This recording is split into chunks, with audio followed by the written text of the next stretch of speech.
So today we will talk about YouTube, how we build communities on YouTube, and how we also build brand love on YouTube. And before we start off, let me do a quick survey, and I will look at you despite the lights.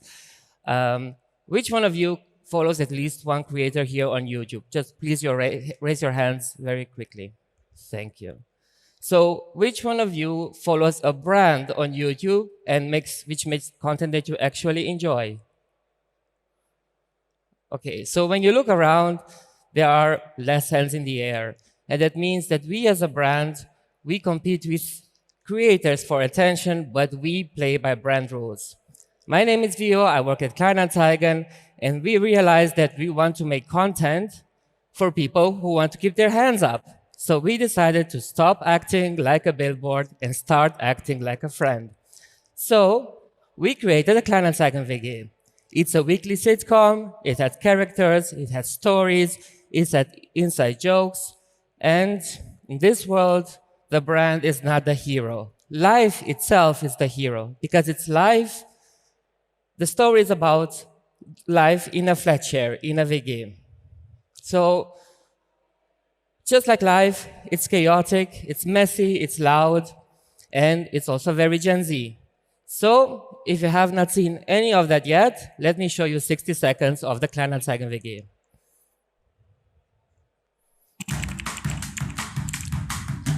How do you become an integral part of your young target audience's everyday life? Well, most have just left their parents' home, Ich mach mich vom Acker. others strapped for cash. They are searching for direction Hanna, wo ist das Klo? and true love, whatever that may look like. Nee, das geht nicht. And that is what the Kleinanzeigen WG is all about. We wanted to create something more sustainable. That's why we don't just buy placements on creators' channels. We invite the creators and their communities to come to us. Bingo. Moritz? Leute, Lini, schön dich zu sehen. Kennst mich noch? Das ist jetzt nicht wahr, For oder? 8 years, we've been bringing our fans weekly videos filled with good stories and magnificent Ich foolishness. will keinen Geist in meinem Kühlschrank. Puh. For example, do you know the one with the stairway flirt? Or the one with the time loop? Or the one with the air shaft? Or the one with the weird computer? Or the one with the train? Or the one with the professor with the train? Subscribe to Kleinanzeigen WG now, only on YouTube. And only while stock lasts. Cool. So this is the Kleinanzeigen WG from Kleinanzeigen. We are Germany's biggest classifieds platform. So basically everyone knows us. But just because we are well known, that doesn't make us relevant, especially for the Gen Z.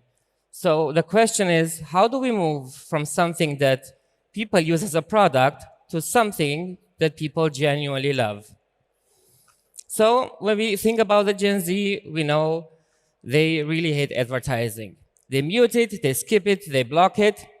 On the other side, they still use us and they need us as a platform because eventually they will move into their first flat. They need a bike to ride to uni, and they also need that cheap, good-looking sofa. So, as I mentioned, to bridge that gap, we stopped acting like a billboard and we started acting like a friend. So we built our channel on 3 principles. First, respect. We don't steal their time, we genuinely earn it. Second, passion, because we tell stories that we would actually watch ourselves and we would enjoy. And resilience, because when you build a channel, when you build a community, you have to show up every week, or in the best case, every day. So I will run you through our playbook, and this playbook runs 24/7 with and without media budget, and I will get to that. So I will tell you how we approach storytelling and brand integration. Then I will tell you how we work with creators and invite them into our world to shape the brand together. And last but not least, I will talk a lot about media strategy because that's where creativity and media really come together to make it work. So first, let's talk about storytelling and why that's important. On YouTube, time is the real currency, and so is attention. So that means that every minute that someone spends with your brand voluntarily, it's much more valuable than an impression in a feed. So that's why respect is the starting point for the way we create content. We don't talk down to our viewers, we don't patronize them, we do not explain every single detail, and we let them think and judge for themselves. And this is why the sitcom format also works. It's not just because it's funny and it's relatable, but if you think about a shared flat, we have different roommates there, and we are the brand, and we are just another flatmate. We are not the landlord. And the channel is not mainly about Kleinanzeigen. So let me give you an example of how we approach storytelling and how we integrate our brand. Not sure how many of you have one of these glass bowls. I know I do have some, my parents have some, and you know, they're quite well widespread. They're a staple in every German household. So in one episode, the conflict arises when Hannah, one of the flatmates, broke one of these bowls from Yannick, and it was a gift from his grandmother. And as it happens, the grandmother was just about to visit that evening. So where do you get that bowl on a Saturday evening, somewhere fast, somewhere in your neighborhood, and maybe somewhere, or a bowl that looks exactly the same? Well, on Kleinanzeigen, of course. So this shows how we integrate a brand. And it works because we connect the story to the actual life and to the actual problem. And we also had to learn the hard way what happens if we don't integrate the brand in a natural way. That means that in the past, we would interrupt the dialogue and we would talk about product features, or we would have the brand placement in dialogue where it was, you know, intimate or more sensible moments. And the community really roasted us in the comments, and this was like a very, very big learning.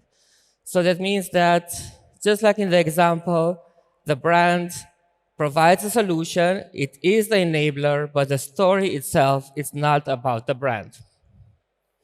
So what can you learn for your own content?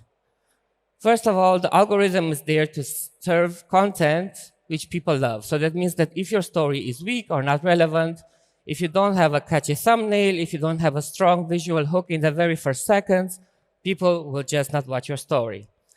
Then, on average, we release 2 long-form videos and 3 shorts every single week. And we cannot perfect any of them. These are not high-polished TV ads, but we do our best to create something that we would watch ourselves in our spare time. And third, it's a bit like the gym mindset or the marathon, right? You need patience from your audience, you need patience from external stakeholders, you need patience from your team.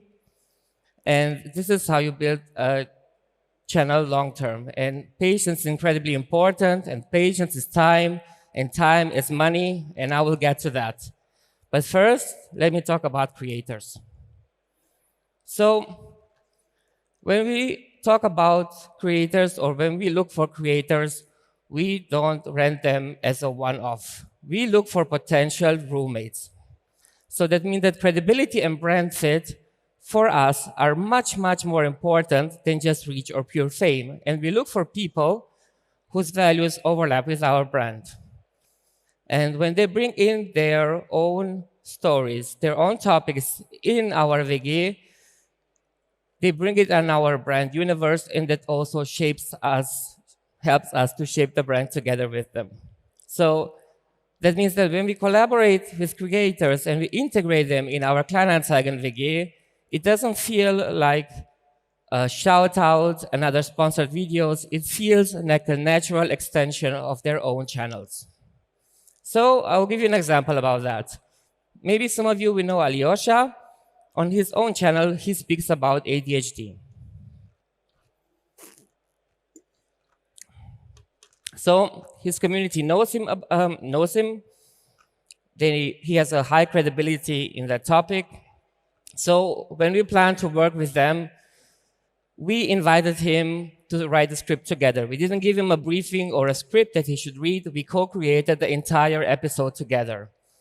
And I hope that you will watch the episode after this talk. If you look at the comment section, it led to a wave of support and genuine connection, because people felt seen and heard. They shared their own stories. They showed support for each other. And this is what happens when we treat creators as co-storytellers. It sparks a real discussion. It leads to real connection, and it doesn't feel like just promotion or reach extension. So these are a few rules that we try to follow ourselves. As mentioned, we treat them as partners. We don't treat them as media bookings. We involve them very, very early in the process. We tell them what we want to achieve, what our brand is about. We give them guardrails, and we also tell them what's off limits. But the rest, we let them create with their own stories and with their own words. And we don't try to take away the edges, because if we would take that away, they would lose credibility, and they would also lose what makes them interesting in the very first place. And finally, we stay authentic as a brand. And if you worked as a brand with creators before, you might know when you bring in new voices, some people from the community might complain. Some might even leave, and that's okay. What we try to do is engage with community through community management. We tell them why we evolve as a brand, how we evolve as a brand. And the people who stay are the people who we actually want, because they will feel more connected to the brand and they will become more loyal in the long term. So this is how I talked to you about storytelling and working with creators. Let's talk about business. And I think this is a very, very important part, because this is where everything comes together. So if you think about the typical media campaign, 90% of your paid reach will be paid, right? So only 10% will be organic. And this is where we at Kleinanzeigen flip the script completely, because 92% of our views come from an archive. They come from videos that we no longer promote. So when we think about YouTube and other platforms, content on platforms like TikTok or Instagram is often very trend related. So that means that it's not always relevant for a longer time. And I'm not saying you shouldn't use those channels, because we use them too. What I'm trying to say is YouTube works a bit like a library and like a search engine. So that means that viewers search there for topics more actively. And that also means that a video that we made 4 years ago about moving into your first flat might still be relevant today. So many campaigns stop working when the media budget runs out. But because we built this archive of content, it works for us 24/7, and it delivers views over views over views over views with no media spend. It is? It is. All right. So basically, my point was that when we use paid media, it's like lighting a spark, right? So we pay for lighting the spark, and the fire burns for free. And let's think about fire, let's think about bonfire, let's have a house party. So this is where our combination of content comes in. We use both shorts and long-form videos or VODs. So if you think about house party, YouTube shorts are like flowers. They are loud, they reach a lot of new people in a very, very short amount of time. And what's important to know about shorts is that they're not here to maximize reach, because every single one of our shorts has a very specific communication target. Yes. So that means that we can use shorts to deliver core messages to people who might find them relevant. Okay, so when we think about long-form videos, these are the actual bonfires. This is the house party. This is where people come, they take their shoes off, they sit with us, and they spend hours of watch time with us. And if you think about the attention economy, in which other situation does a potential customer come and spend hours of watch time with your brand? So that means that the combination of shorts and VODs allows us to first, get attention, then deepen relationships, and third, then create brand love. And also because we release on a regular basis, some viewers even expect our episodes, and this also helps us build trust as a brand. So, why do we spend media, or why do we spend budget on media in the very first place? And we don't spend it for reach. We spend it to train the algorithm. So for example, when we release a video, we boost it immediately with media. And that means that, for example, we will boost it from 5,000 views to 50,000 views. And that only helps YouTube as a platform know, hey, this is a topic which might be relevant for some viewers. Have a look at this, make this more visible. So essentially, we're training the algorithm to learn faster. And what's also important is that after the media budget runs out, the content relies on the quality itself. So that means that if your story is not good, if your content is not entertaining, then you don't have any long-term growth. So to make this work, we use two kinds of campaigns, reach and impact. So reach campaigns are about maximizing visibility, and they allow us to target a broad audience and to get the video in front of as many eyes as possible. Impact campaigns go a step further, and here we target for engagement, for genuine interest, and for sentiment. And the goal here is not to get another view. The goal here is to bind people long-term. So that means that, yes, we boost the video with media, and people see our video as an ad. And if they find it entertaining, they might click through it and watch another video from the archive. And this is what makes the difference long-term, the combination of the two campaigns combined with the quality of the content itself. So, how do we know if we're burning money or if we're sitting by the fire? Well, when we look at KPIs, we don't look at pure numbers, we really look at behaviors or what these KPIs are trying to tell us. So we look at watch time and retention rate, so that means that tells us how good is our story, how much of the video did the people actually watch. Then we look at unique viewers and Gen Z share, and this tells us, are we targeting and are we speaking to the right people, and can we still grow? When we look at the paid part, we don't look at just cost per views, for example, at efficiency, but as I mentioned from the impact campaigns beforehand, we look at follow-on views. So we look at people click the ad and watched another video from the archive. So that means that we're not just buying a click. People come, they click on a video, they click on multiple videos, and we get that reach for free, but more importantly, that means that we are building long-term relationships. So I want to end on this. These are some comments from our video, and I promise you I did not cherry pick this. You can go to our channels, you can watch our videos, and you can look through the comments under every single video. And you will see that people will talk about the stories, will talk about the jokes, will talk about relatable situations, but more importantly, they talk about their brand and how much they love advertising from a brand like Kleinanzeigen. These are genuine comments. Go check them out. So that means that on YouTube, we don't just buy attention, we build communities. And very importantly, every brand can do the same. You can go out and do that too.